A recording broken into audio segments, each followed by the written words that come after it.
Oh my God. Oh my God.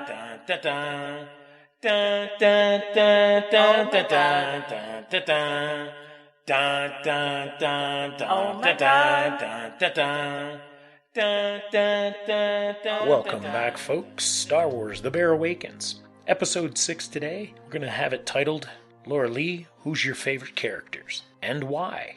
So what are we going to talk about? You said you wanted to talk about Ahsoka and Hara. I don't know. Well, yeah, I did say that. Well, yeah, maybe, sorta. I don't know. For me, they're just pretty cool characters. I like Ahsoka Tano because you could almost say that she is the little rebel in the Jedi, right? A good being, Yeah. Good heart, great spirit, but yet sees that there's things that just don't make sense, even being a Jedi. Well, it's interesting because she's Anakin's Padawan when Anakin's slowly twisting towards the dark side. Yeah, and she wonders sometimes. I'm sure that she actually looks at it and sees the potential because of the wonderment in the things that take place in the Jedi Council and in the decisions that are made in the hierarchy of everything.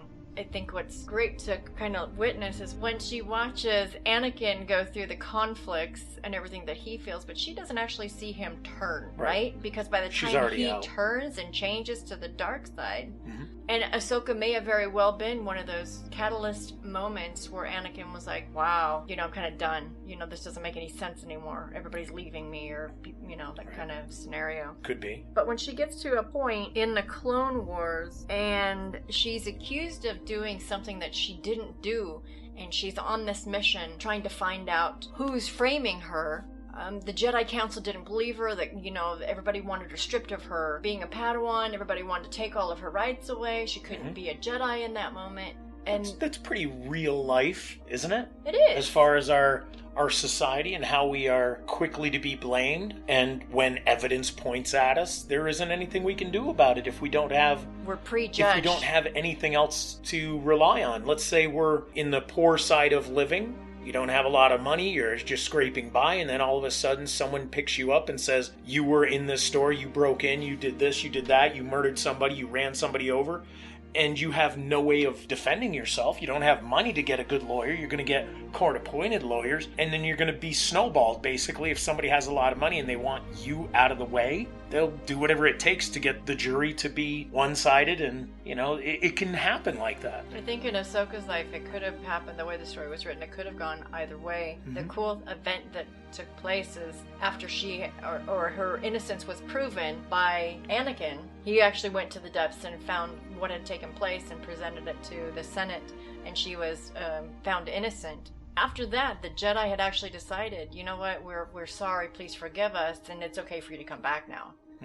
Now you can be offered back in, and she saw the conflict in there of, if you're not going to trust me and believe me, how can I be a part of this? Right. So how do we find that in our lives? She made a conscious decision to back away from the council, to back away from that belief system, simply because she... Maybe not the belief system, but the organization. The way that it was organized. And backed away from it and went about her merry way. She didn't change and go to the dark side. She still took those values and those beliefs with her. That's why it was important to say that. Understandable, yeah. Right. So doesn't that happen in our everyday lives?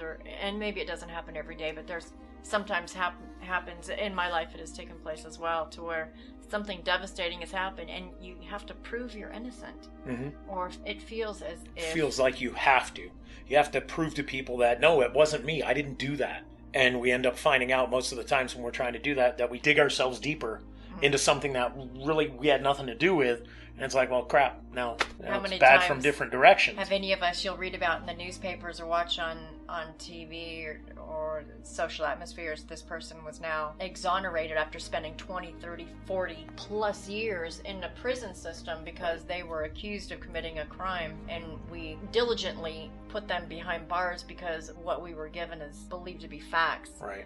We condemn them. It's kind of cool because we get to see from the Ahsoka's point of view, and that's probably the best thing that the Clone Wars showed, other than the clones' existence and the clones' emotions that were built and their loyalties. They brought this young child in, a young teenager in, and gave her the path following Anakin, who is turmoil. Complete turmoil. He's like a basket case just waiting to explode at any moment. But within reason, he's able to control it. But he's like her big brother. So she follows him just like a little puppy dog. Whatever my big brother says, I'm going to do because my big brother is my big brother and he's the best.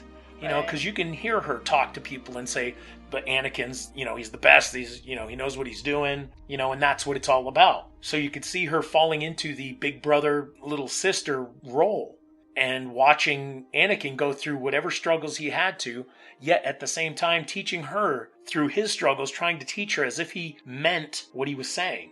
You know, Ahsoka, that's not the way we say things. That's not how we approach the Senate. You know, you don't just go out and blab stuff, and yet he does it every other episode. But he's trying to still be the good person because he knows he has someone that's dependent on him, which of course then is an ultimate reason why he was switching over is because of his dependencies and his addictions to Padme and Ahsoka. They weren't just people in his lives. They were just people he never wanted to let go of. Well, it was that he felt like he had to keep proving himself to the Jedi, and of course you've got Palpatine going, hey, you know, I don't know why they don't trust you. I think you should, you know, you're pretty special. I think that you should be the Jedi one master. leading this. You should be leading that. You know, you're stronger than any of them. Having your ego stroked, it's kind of a conflict for all of us. You know, we start to believe we deserve these things or the abundance of whatever lifestyle that we're choosing. Yeah. Some things, you know, need to be earned. Yeah. In order for us to get to the other side. Some things are just not given. Life isn't given.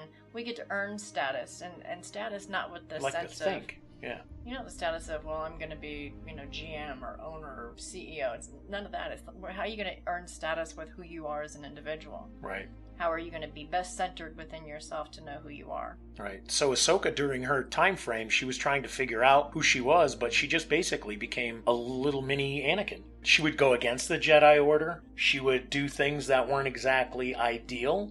She was leading another charge, and then Obi-Wan and Anakin were telling her, no, you gotta bail out now, you gotta bail out now, listen to us. She's like, no, I can do it. She got to experience what bucking the system was like, but she also got to experience what her thought process was. She got to firsthand realize what she was thinking versus what was real, because she wasn't opening enough in the Force to be able to see everything. She would just see what's in front of her, and unfortunately, that's kind of what Anakin showed her in depth. Is let's go for now. Let's go for the be the middle of the in the middle of the action, be the strong force and dominate. She was learning that, so she was just following her master's guidance. Now you had said you like the character Hera as well. I do. What is it about Hera that is so appealing to you in the Star Wars concept? She's calm. You know, her presence is very calm and endearing. It's nurturing. Mother-like? Very mother-like. I like that about Hera. She's still strong-willed. She's a fantastic pilot. She knows what she's doing. She doesn't second-guess herself. She's probably, you know, really a centered character. Mm-hmm. I would say more so than many other characters. Right. She's not Jedi. She's rebel. But because she's with Kanan, she understands the Jedi concepts. Yeah. Because they wouldn't have taken Ezra in if she didn't understand what the Force was. At least have an understanding of it. Not purely understanding. She knew the importance of Jedi in the galaxy. So she knew the importance of this stranded kid who's trying to just get by. And I think a lot of it just wasn't about the Jedi. It was about her own stuff with her dad. With her father. And you know, her father himself and being a great warrior and her being ostracized basically from her family. Yep. You know, how many of us have felt that before? We're ostracized, we're not good enough, or, you know, our belief systems don't match our family's belief systems, you know, kind of that structure, but she still holds true to her own beliefs. Yeah, her own structure, her own set of beliefs. She's creating her own. She knows what she feels is right and what she feels is wrong, and she's trying to address and hold by a code. Yeah. For her, the era that she grew up in was during the Clone Wars, and so she was just a battle-hardened person. She had to learn how, with a father that was very overbearing, and his expectations were ridiculously high for her, always thinking that she wasn't going to amount to anything. You know, and then for her to prove herself, I think her whole existence in the Rebels series was she was in a constant battle to prove herself and to prove her dad wrong. I'm actually a pretty darn good person, and I'm a damn good pilot. You should, at this point, respect me because I know how to do everything that I need to do in order to make the galaxy a better place. And her father, during that episode where he was trying to deceive her and deceive them. You know, he had his own plan to blow up that ship and to make sure that the whole planet saw the ship blowing up. Hera's like, well, we don't really need to do that. You know, we can accomplish the same thing in a more passive way. We don't have to be destructive and blowing stuff up to be able to prove a point. So it's good to be able to see a character like that, somebody that's been put in a situation as a child. You have no control over anything, and you have to learn how to fight to survive. And your survival depends on being tactical, being potentially sometimes violent. You got to kill things to survive. You got to destroy things to survive. But to be able to pull out and be as compassionate as she was, I think if it wasn't for her, Ezra, I don't think would have been part of this group, and I don't think Sabine would have taken those last steps that we watched her go into the Mandalorian world. And being more secure with herself. Yeah, because they were building a trust. You know, Hera had to convince Sabine to trust them because they would trust her, but it goes both ways. So she had to play a very gentle card. Yeah, and Star Wars kind of plays a lot of characters that fit us, and we'll always probably go back to characters because we're playing so many different roles. But where in our life do we see these characters? Where are we the Ahsoka, and where are we with being Hera? Do we ever feel like? And those are just feminine roles that I see that I like, because there's a multitude of roles that I really love. The characters that are played and represented and how they're represented. I do love it, and not all of them are on the good side. You know, they're not all Jedi or right. that, but I do love how the characters are played out, and how do you take them into your own life? Because I know many of us who watch Star Wars do reflect, what does that mean for us? How do we feel in that? And for me, I felt dejected as a child, you know? Mm-hmm. And it probably wasn't that way, but I didn't feel like I was good enough. Right. So I was always striving to be better, and I was a people pleaser, you know, so I would play that role and trying to do the best, and I would excel at everything that I did, but yet it was not enough. Yeah. And it may have been not enough for me. The accolades, the outside validation. Mm. You know, I was pretty much always looking for the outside validation. With Hera, her character is very centered, and she's really not looking. She's come to a place in her life, by the representation of the character, that she doesn't need validation. Right. And yet you will see her feel... She did with her father. As if... She got into the validation part. Yeah.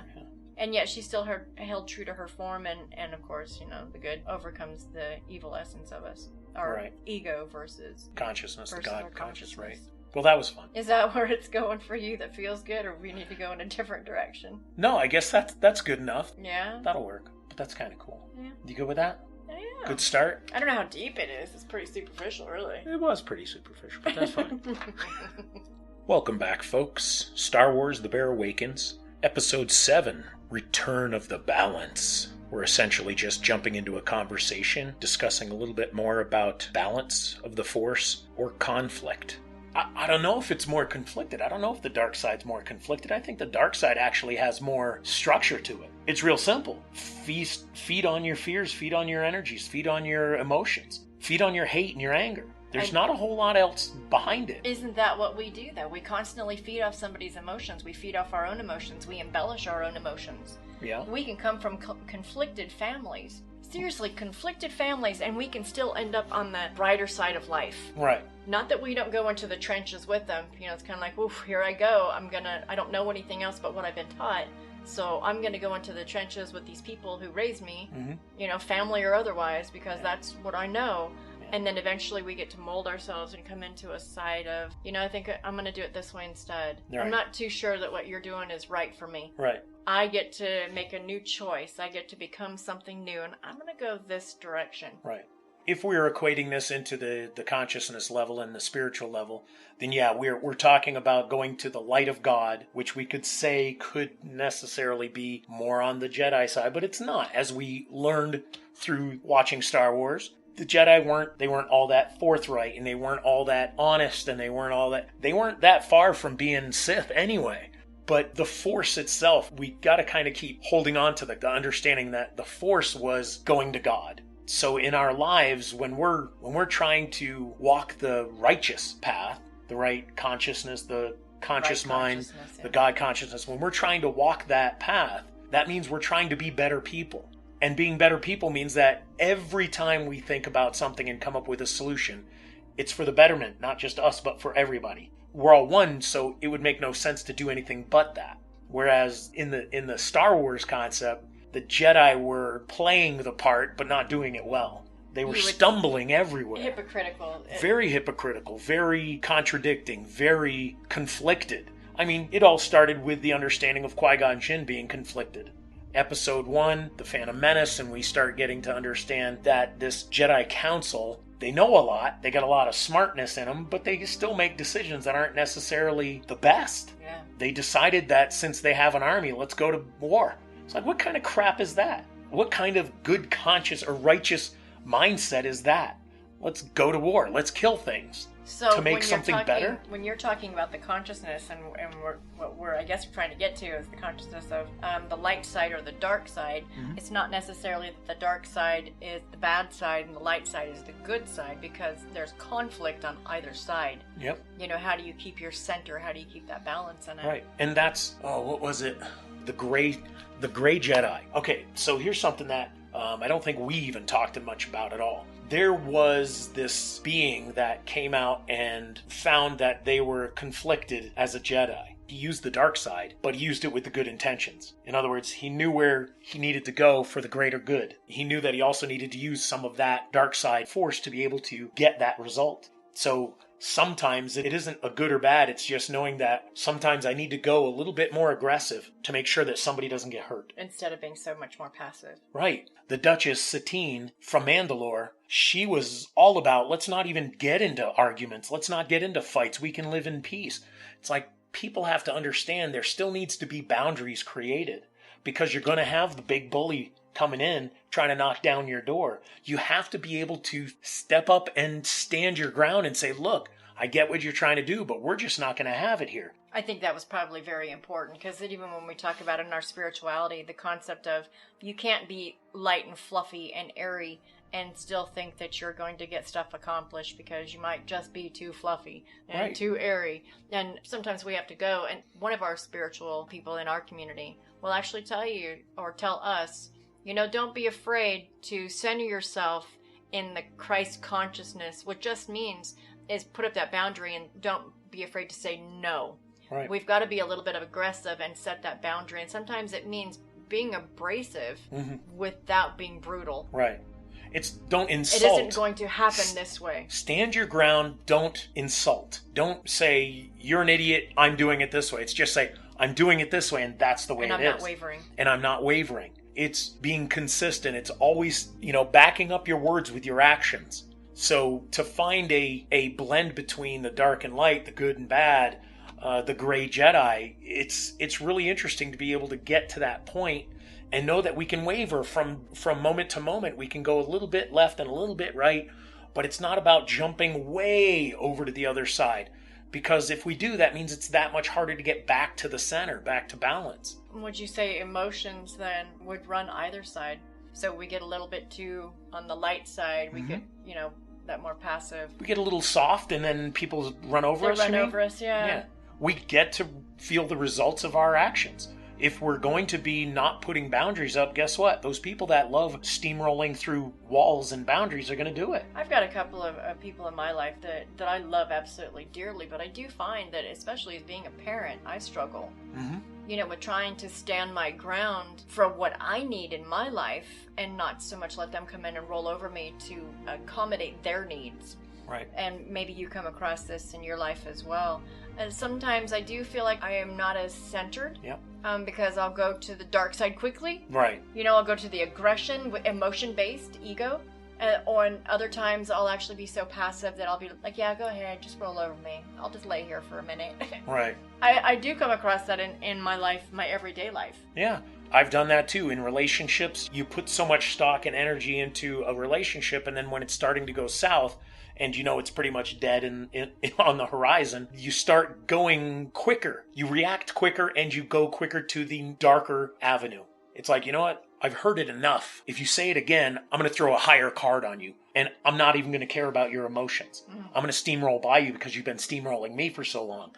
So it gets us to that point if we allow it to. Let's see, if we were to kind of use an analogy to help us understand what centering is, if you just take your eyes and look straight ahead, whatever you're looking at is centering. You could draw a line straight down, vertical line straight up and down. and that's your center. And over to the right, you're going to mark off 10 spaces. And 10 is way over to the dark side. And then from the left side, you mark off 10 spaces, and that's way over to the light side. That's the airy-fairy. That's the, oh, I'm just going to sit here and never eat. I'm going to fast. And, if someone runs over my foot, I'm just going to say, oh, that's okay. That's that extreme. Whereas the 10 to the other side is dig deep, rear up, and start bashing people. When we look at our lives and we start going through things, we can go maybe 1 or 2 notches over on the right or to the left and still be relatively capable of keeping us centered. But when we drop into the 7, 8, 9, and 10 range, that's when it's so difficult to get back to the center area.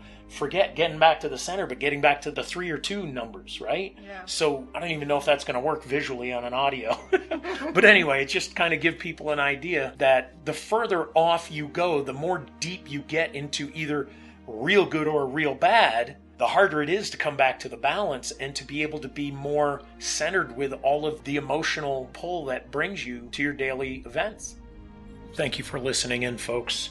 We hope you enjoyed this podcast, and we look forward to having you with us on our next episode. Thank you very much. Have a beautiful day, and we love you all. Welcome back, folks. Star Wars: The Bear Awakens. Episode number 8, we're going to be touching base on a little bit of the clone emotions. I'd like to travel in somewhere into the clones' existence. I'd like us to start stepping into the world of the clones and to get into their emotional state as well. The truth was, clones were created to be warriors, Marines. Their job was to listen to orders, obey orders, follow orders, no questions asked, Foot soldier. and do it the best you can do. They were trained specifically to be the best of the best. When they started showing in the Clone Wars series, there was a connection between the Jedi and the clones. It was a yes, sir, but it was also a, hey, I'll go to battle with you any day. Camaraderie. Camaraderie. It built the connection. It built a communication and a connection between the people that were causing the war and the people that were fighting for it. However, the clones didn't necessarily, in their creation, they weren't supposed to know why they were fighting as much as know how to fight. Nor care about it. They Exactly. were supposed to just follow. Yeah. And that's why I think why they loved Anakin so much. Right, because he was just straight up, let's go kick some butt and let's do it. Yeah. A lot of the guys that you saw that were created or that were introduced to the Clone Wars series were, just bucketheads, man. They were just like, get it together, get out there, get your weapon, the biggest, baddest thing you got, be the best at it, and let's just start tearing up clankers. Not worrying about is there an emotional connection happening. But yet, guys like Rex, Captain Rex started getting connected. And I think that's where Ahsoka probably brought in a little bit more of this for the Star Wars viewers, is she started bringing out a little bit more emotion from Rex. You don't really see it directly, but you do see it later on in the Rebels, when they finally get back together and Rex and Wolf and Gregor are wicked old now, but they still, they hugged. When Ahsoka and them met each other, it was like a hug, and you knew that wasn't my general telling me as a commander or a captain to do anything. That was me with somebody that I actually cared about, and I would go to the ends of the earth to protect. It wasn't in their DNA code? Is that what Right. you're saying? It was more like a family-based, I remember you, this is my humanity. Yeah, the humanity part of it, when they weren't supposed to have it. And of course, we understand that after that whole episode, or the episodes where the chip was found in the heads of the clones, that Fives was trying his best to save everybody. We know that those 3, Gregor, Wolf, and Rex, took their chips out before Order 66. Correct. They had something, they had an idea, they knew something was wrong. And along the way, even though they didn't show it after Fives died, and the whole microchip, got buried into Darth Sidious's world, that Rex decided, I think Fives was onto something. There's something about it that doesn't make any sense. And to be able to take their chips out without dying, obviously Fives did it, but he was poisoned, therefore that's why he died. But Rex got this concept of saying, something's not right here. Something's not right. I think it's time we start taking care of ourselves.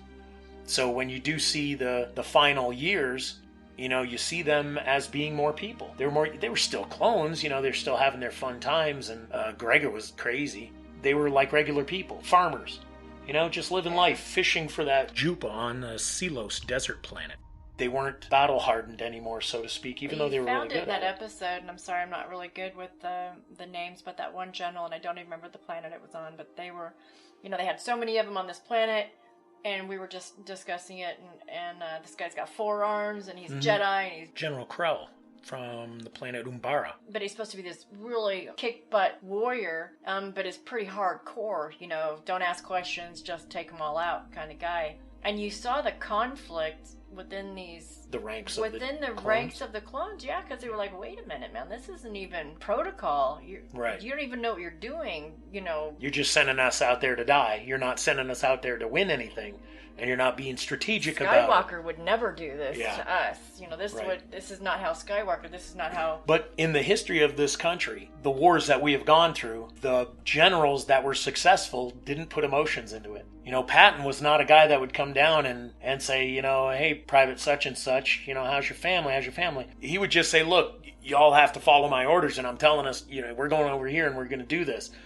As we've learned throughout history, the people that won the most battles, won the most wars, were the ones that just said, do what I say and don't question it. Because I know more about this than you do, and if you do what I'm asking you to, we'll be successful. So that's why Palpatine was so effective. Right. Because it was, we're just going to do it this way. I'm going to get droids.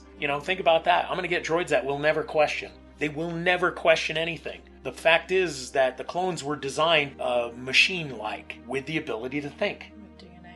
Right, with the ability to think and react on their own and to create and to change a scenario and to analyze stuff so that they could actually be better soldiers.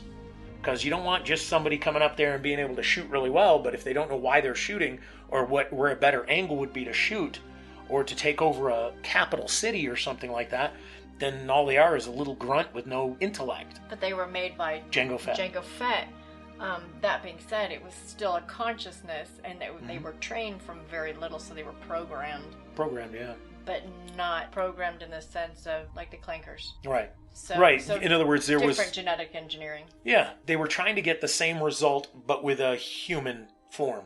If anybody knows anything about the Marines, the design behind the Marines is... You don't ask questions. You just do your job because everyone is depending on you. Yeah. Do it. Don't question it. Just do it because it's an order. Things have changed a little bit over the last 20 or 30 years, but still, it's the same mentality. It's just do it, man. Because you know your job. Your job is to go out there and be a soldier. Spread them thin and pick them off. Yeah. And whereas the droids were just all about whatever they say we're doing. And they were about numbers. Their force was overwhelming. It wasn't that they were better. They just had, 100 times more than you did. But as we also learned, one clone would be more valuable than 100 droids. So it wouldn't really matter about the numbers, because if you can't hit the broadside of a barn with your blaster rifle, you're going to get picked off by somebody that knows how to do that. It's nice to be able to see that the emotions were brought into Star Wars. That they weren't just going with the dry fact. We learned from the Luke and Darth Vader world, how that transpired and how we understood how Darth Vader became Darth Vader because his lack of care. Even though later on we start learning how he was conflicted anyway. It was never a lack of care, though. The truth is, it wasn't a lack of caring. It was for caring too much. An abundance of emotions. Yeah. All right, folks, thank you very much for listening in. We hope to have you on our next podcast, whenever that is. Be well, and may the Force be with you always. Oh,